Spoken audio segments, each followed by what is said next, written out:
Si Paulo, Eto na, anong eto. tanong? Thank you Oo. po. Eto, maganda ito, Miss Honey, maganda tong tanong, okay? Opo. Attorney, sabi ni Paulo, Attorney, yung kapatid ko po ay nakakulong. Kaya ako po ang pansamantalang guardian ng dalawa niyang anak. Last week, yung panganay po ay na-diagnose sa sakit na severe dengue. Kinuha po siya ng pamilya ng tatay niya at kinabukasan nabalitaan ko pong namatay. Namatay na.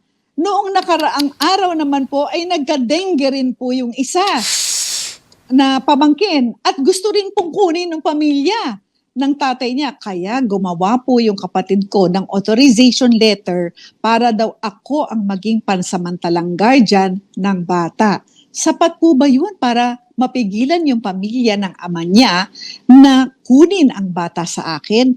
Ano po kaya ang pwede naming gawin? Nako po! Nako, Authorization sige lang. po, attorney. Oo, nako, sige.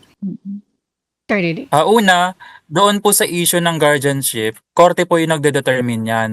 Kailangan pong idaan sa korte kung sino ba yung dapat na bigyan ng custody ng bata, no?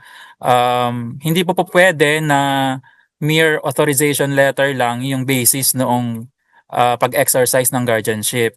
Ikalawa, ang tanong ko po dyan is, kasal po ba yung kapatid ninyo at yung tatay ng bata?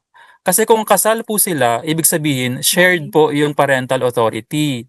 At dahil nakakulong po yung nanay ngayon, automatic dapat po sa tatay yung custody ng mga bata if kasal po sila. Pero kung hindi po sila kasal, under kasi sa family code natin, yung mag-exercise lang ng parental authority solely ay yung mother. Pero sa case na to, assuming nga na hindi po sila kasal at yung nanay ay nakakulong, pupuwede naman po yung kamag-anak ng nanay. Pero may issue po kasi na pressing ngayon, which is yung mga bata na nagkakasakit. In fact, yung isa namatay na. So ang suggestion ko po diyan is dahil meron pong tatay na nagke-claim ng custody doon sa sa remaining child, ay pag-usapan po 'yan sa barangay.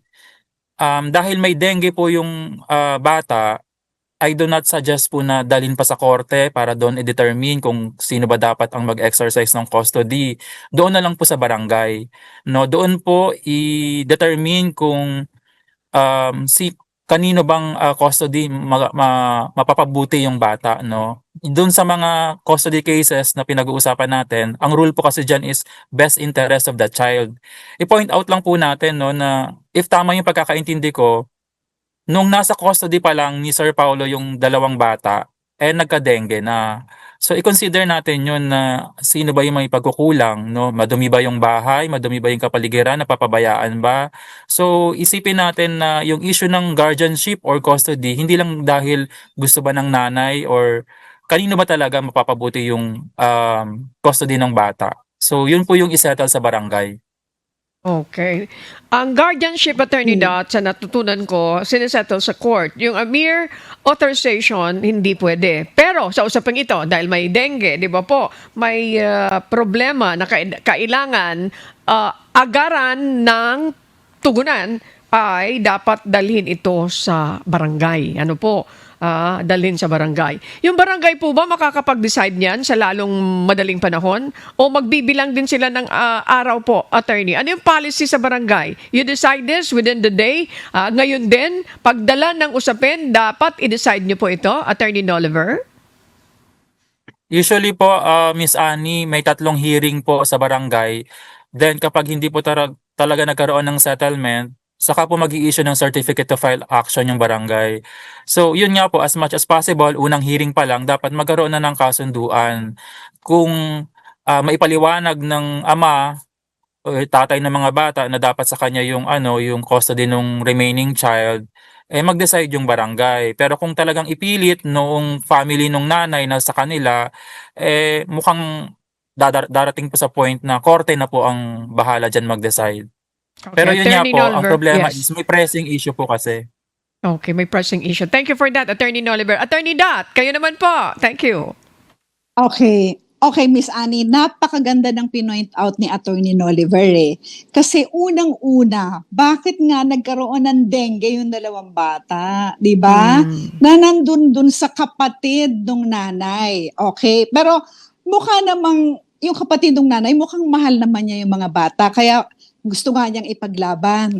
Kaya lang, as mentioned by Attorney Noliver, ang tatay, lalo na kung kayo ay legally married, ang tatay ay may parental authority. So yung nanay na nakakulong, hindi dahil meron siyang authorization sa kapatid niya na dapat na pwede na siya ang parang guardian, hindi sapat 'yon. Kasi ang parental authority, of course, kaya nga parental authority 'di ba? Dapat sa magulang, buhay pa naman yung tatay. So, mas may right talaga yung tatay, lalo na kung married sila.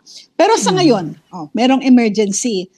Pwede ba, tingnan na lang po ninyo kung ano yung mas makakabuti dun sa isang natitira na bata. Mag-ayos na lang kayo, mag-usap-usap kayo. Huwag na ninyong pag-awayan. Ngayon, Miss Annie, kung talagang may problema yung pamilya ng tatay, baka kailangang magkaroon ng kasuhan.